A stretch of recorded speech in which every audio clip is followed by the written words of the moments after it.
buenos días, hermanos, que el Señor les bendiga. Damos gracias a Dios en esta preciosa mañana, día jueves, ¿verdad? 22 de diciembre. Son las 10:36 de la mañana, un poquito más tarde. Pero estamos aquí, hermanos, grabando estos videos. Y, hermanos, pues continuamos con esta dinámica, ¿verdad? Aprendiendo a esperar. El tema de hoy así se llama el título. Aprendiendo a esperar.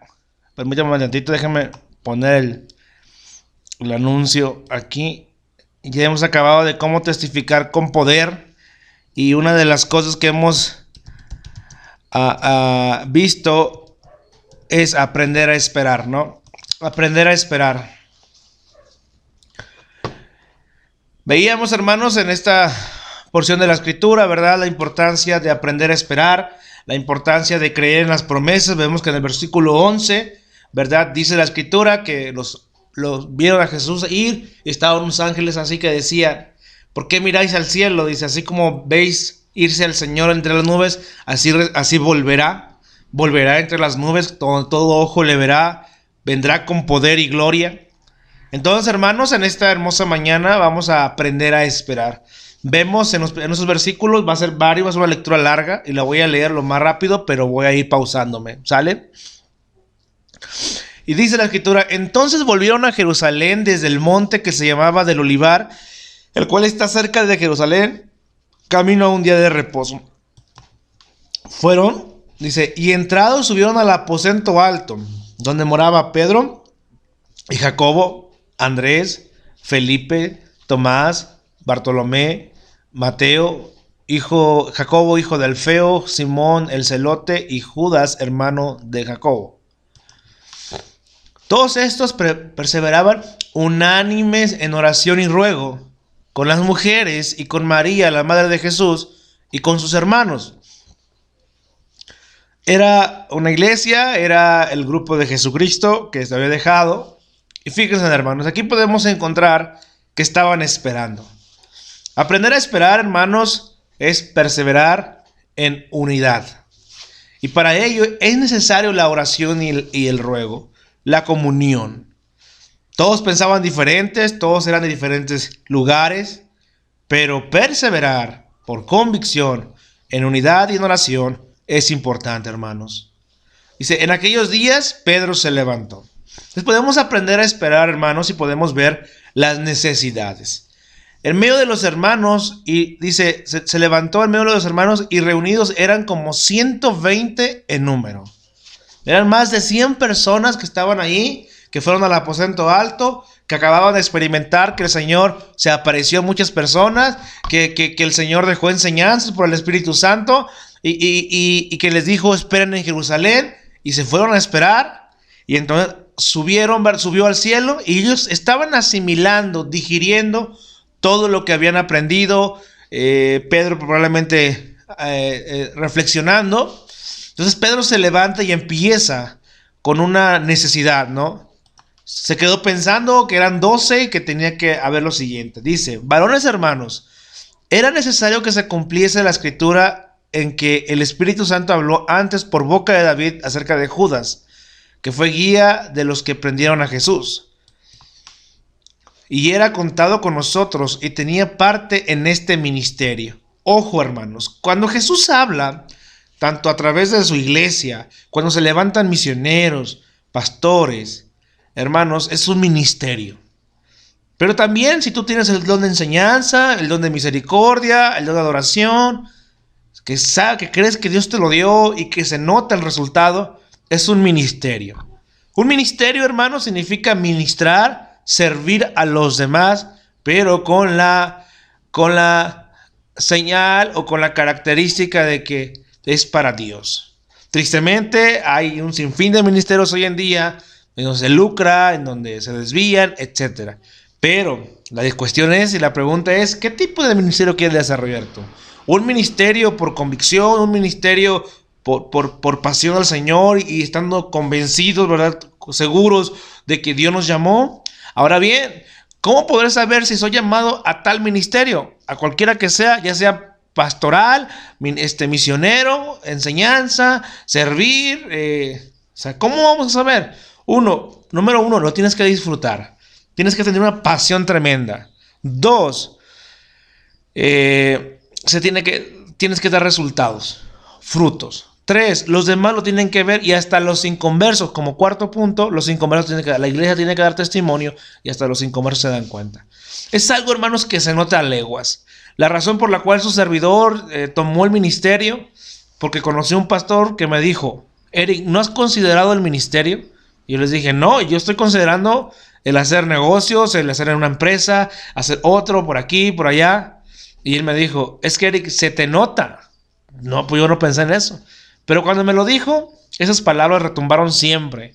Y hasta hoy por hoy son las causantes, hermano. Aparte de que Dios ya venía trabajando conmigo, son las causantes, hermanos, de hoy por hoy estoy dentro del ministerio.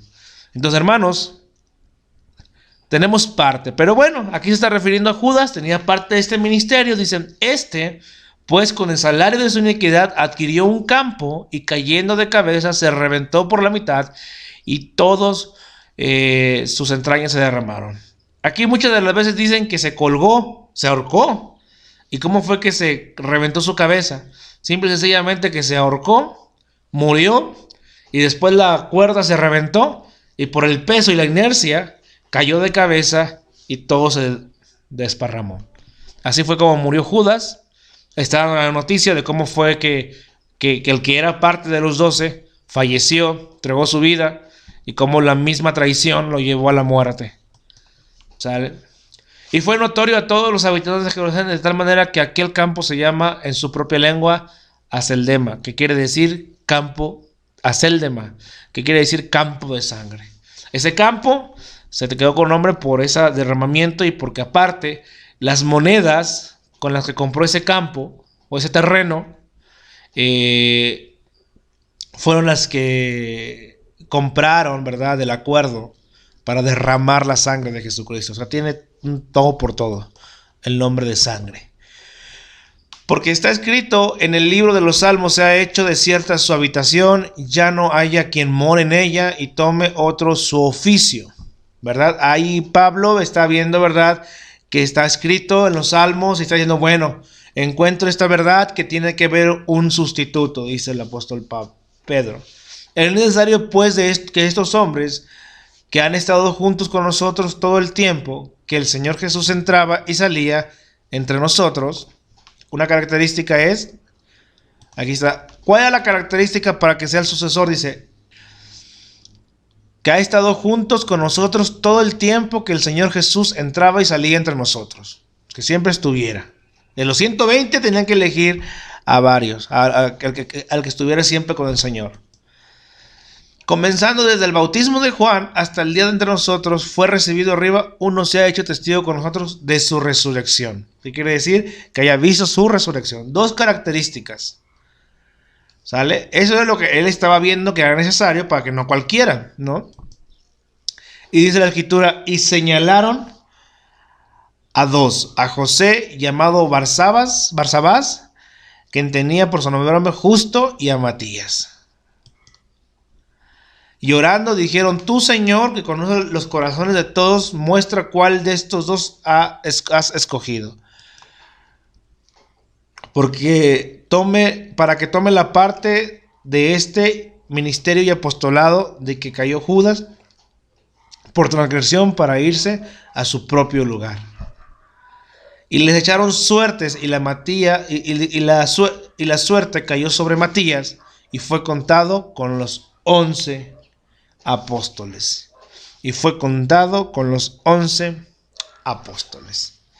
Entonces, hermanos, pues hay una verdad, ¿no? Hay una verdad de que hay un hecho de que fue elegido Matías, pero podemos ver que Matías ya no se hace mucha insinuación.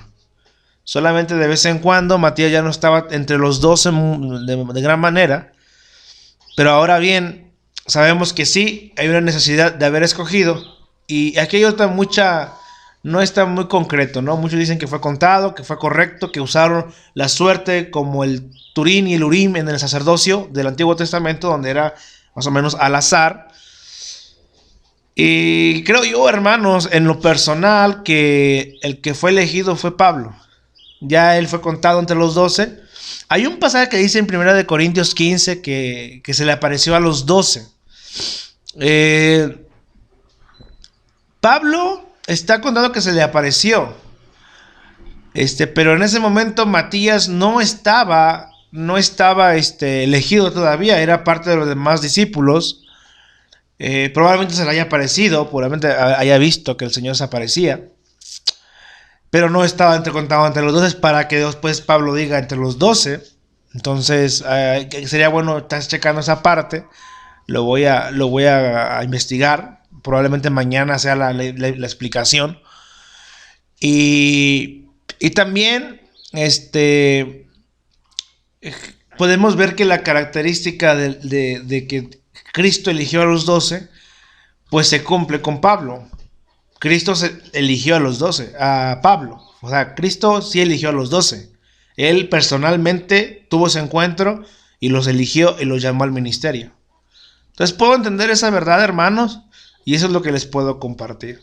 Pero es necesario aprender a esperar, a orar, a creer mucho lo que la palabra de Dios dice. Y eso es esperar, hermanos. Eso es esperar. Creo yo que pues quien eligió realmente fue el Señor Jesús, y que Matías pues fue contado como un discípulo más, pero fue contado ante la asamblea de los demás, y ojo, con la característica de que todavía no era derramado sobre ellos el Espíritu Santo.